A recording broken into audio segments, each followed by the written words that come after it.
ಕ್ರಿಸ್ತನನ್ನು ಪ್ರತಿಫಲಿಸುವಂತೆ ನಿಮ್ಮ ಆತ್ಮಗಳನ್ನು ವಾಕ್ಯದಲ್ಲಿ ಬಲಪಡಿಸುವ ಅನುದಿನದ ಧ್ಯಾನ. ಇಂದಿನ ಧ್ಯಾನದ ಶೀರ್ಷಿಕೆ ಪ್ರಾರ್ಥನೆಯ ಮೂಲಕ ದೊರಕುವ ದೈವಬಲ. ಈ ದಿನದ ದೇವರ ವಾಕ್ಯ.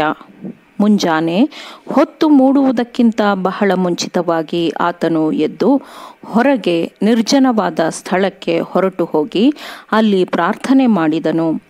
ಮಾರ್ಕನು 1ನೇ ಅಧ್ಯಾಯ 35ನೇ ವಚನ.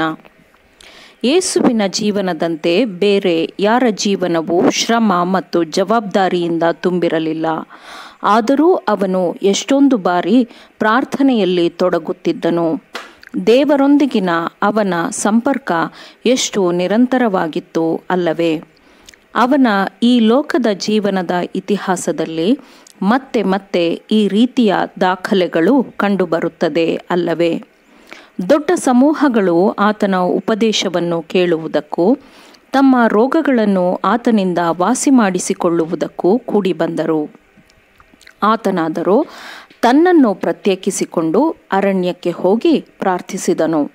ಮತ್ತು ಇದಾದ ಮೇಲೆ ಆತನು ಆ ದಿವಸಗಳಲ್ಲಿ ಪ್ರಾರ್ಥಿಸುವುದಕ್ಕಾಗಿ ಒಂದು ಬೆಟ್ಟಕ್ಕೆ ಹೋಗಿ ರಾತ್ರಿಯೆಲ್ಲ ದೇವರಿಗೆ ಪ್ರಾರ್ಥಿಸಿದನು ಎಂದು ವಾಕ್ಯವು ಹೇಳುತ್ತದೆ. ಇತರರ ಒಳಿತಿಗಾಗಿ ಸಂಪೂರ್ಣವಾಗಿ ಮೀಸಲಾದ ತನ್ನ ಜೀವನದಲ್ಲಿ ರಕ್ಷಕನು ಪ್ರಯಾಣದ ಹಾದಿಗಳಿಂದ ಮತ್ತು ದಿನನಿತ್ಯ ತನ್ನನ್ನು ಹಿಂಬಾಲಿಸುವ ಜನಸಮೂಹದಿಂದ ಸ್ವಲ್ಪ ಸಮಯ ಹಿಂದೆ ಸರಿಯುವುದು ಅಗತ್ಯವೆಂದು ಅವನು ಭಾವಿಸಿದ್ದನು. ನಿರಂತರವಾದ ಚಟುವಟಿಕೆಯ ಜೀವನ ಮತ್ತು ಮಾನವ ಅಗತ್ಯಗಳ ಸಂಪರ್ಕದಿಂದ ಸ್ವಲ್ಪ ಸಮಯ ನಿವೃತ್ತಿ ಹೊಂದಿ ದೂರವಿದ್ದು ತನ್ನ ತಂದೆಯೊಂದಿಗೆ ನಿರಂತರವಾದ ಸಂಪರ್ಕವನ್ನು ಹೊಂದುವುದು ಅಗತ್ಯವೆಂದು ಅವನು ಭಾವಿಸಿದನು. ನಮ್ಮೊಂದಿಗೆ ಒಬ್ಬನಾಗಿ ನಮ್ಮ ಅಗತ್ಯತೆಗಳು ಮತ್ತು ದೌರ್ಬಲ್ಯಗಳಲ್ಲಿ ಪಾಲುದಾರನಾಗಿ ಅವನು ದೇವರ ಮೇಲೆ ಸಂಪೂರ್ಣವಾಗಿ ಅವಲಂಬಿತನಾಗಿದ್ದನು. ಮತ್ತು ತನ್ನ ಪ್ರಾರ್ಥನೆಯ ಸಮಯದಲ್ಲಿ ಆ ಏಕಾಂತವಾದ ಸ್ಥಳದಲ್ಲಿ ಅವನು ತನ್ನ ಕರ್ತವ್ಯ ಮತ್ತು ಪರೀಕ್ಷೆಗೆ ಸಿದ್ಧನಾಗಿ ಹೊರಡುವಂತೆ ಅವನು ದೈವಿಕ ಶಕ್ತಿಯನ್ನು ಹುಡುಕಿದನು.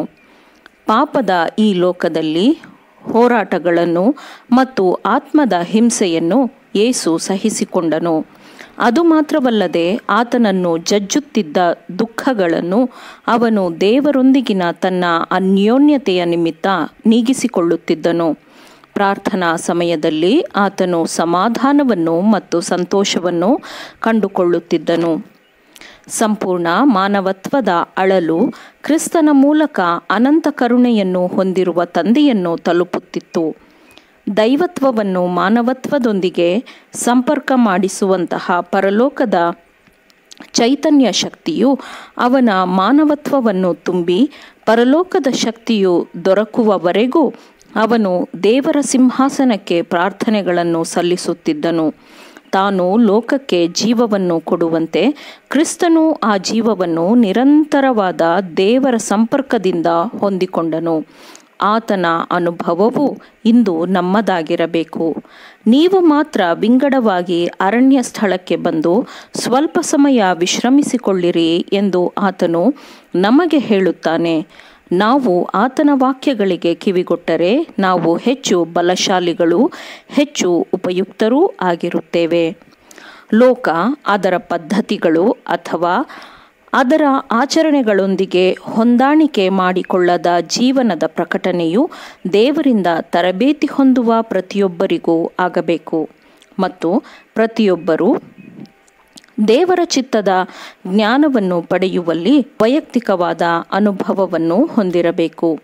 ಆತನು ನಮ್ಮ ಹೃದಯಕ್ಕೆ ಮಾತನಾಡುವುದನ್ನು ನಾವು ವೈಯಕ್ತಿಕವಾಗಿ ಕೇಳಬೇಕು.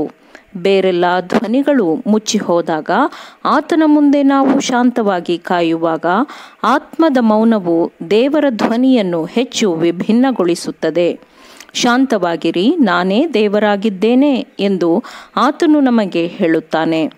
ಇಲ್ಲಿ ಮಾತ್ರ ನಿಜವಾದ ವಿಶ್ರಾಂತಿಯು ಸಿಗುತ್ತದೆ ಮತ್ತು ದೇವರಿಗಾಗಿ ಶ್ರಮಿಸುವ ಎಲ್ಲರಿಗೂ ಇದು ಪರಿಣಾಮಕಾರಿಯಾದ ಸಿದ್ಧತೆಯಾಗಿರುತ್ತದೆ. ಆತುರದ ಜನಸಂದಣಿ ಮತ್ತು ಜೀವನದ ತೀವ್ರ ಚಟುವಟಿಕೆಗಳ ಒತ್ತಡದ ನಡುವೆ ಹೀಗೆ ಉಲ್ಲಾಸಗೊಂಡ ಆತ್ಮವು ಬೆಳಕು ಮತ್ತು ಶಾಂತಿಯ ವಾತಾವರಣದಿಂದ ಸುತ್ತುವರೆದಿರುತ್ತದೆ.